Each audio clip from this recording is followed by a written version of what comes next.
Came up to the Yale area, competition, and I mean, Del Van Dyke, Leo Lawrence. So many others. It was a lot of beasts. Tim Jackson. Tim Jackson. It was just some beast up Ray there. Booker. Yeah, because and what's his name had ascended above everyone. The brother that passed. Who's that? What was his name? I forgot his name, but he was. I don't know, not Warren, but everyone. Oh, Thomas. yeah, Warren Thomas. Yes, everybody. He was a comic. Yes, he was. Warren Thomas was at the little Cobb's Comedy Club. He was doing all the clubs that everyone else wanted to get to. Yes, and I just remember, like, man, and he was such a prolific writer, and he was so funny. He's just, he was way, skill-wise, he was way above us. He was, yeah. So, everyone looked up, and we were just happy he wasn't in it. I didn't really know. I was just coming up, just bringing my hustle and my energy. And Robert Townsend used to come to the Comedy Theater and used to wear a long coat. Overcoat, right. Overcoat. I remember that. And I got one.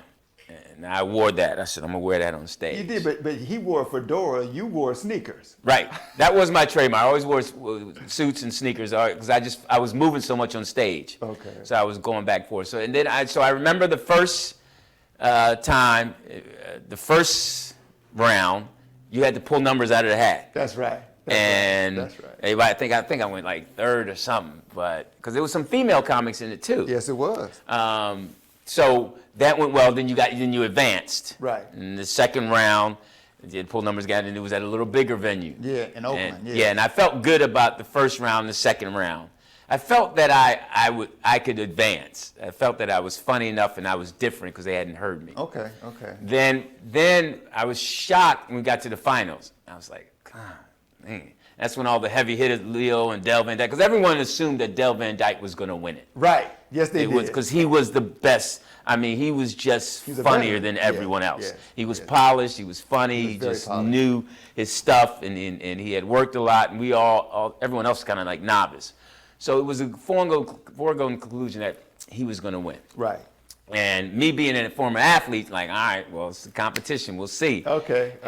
I noticed during the rounds that nobody was doing any really political stuff. Mm-hmm. And at that time, Reagan and them the Contra thing was happening.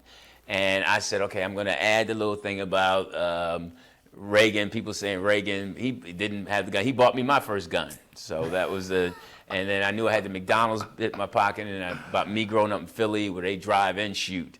So I had little stuff, and then, but then again, when we got to the finals, you had to pull out of the hat, and I got first. Because I went up first. It was 5 of us, I think. And I went up first. And I was like, So I was like, I think you got, what, 15 minutes? Yes. You got 15 minutes. Yes. And I'm like, all right, I'm going to go ahead and slay. And I was like, all right, man, you first. You got to set the tone. Everybody else going to have to clean up that stink. So I hit it.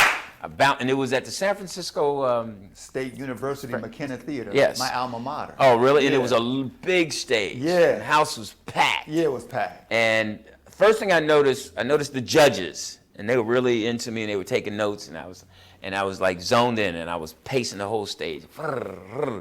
And you walked the whole stage. Yeah, I was the whole time. I don't even know if I waited for laughs, but I was bam, bam, bam, bam. Then closed with McDonald's bit. Left, walked off, and Leo Lawrence and Del Van Dyke were looking at me, and I said to myself, yeah, y'all go ahead and follow that. And my energy, I think, just got it.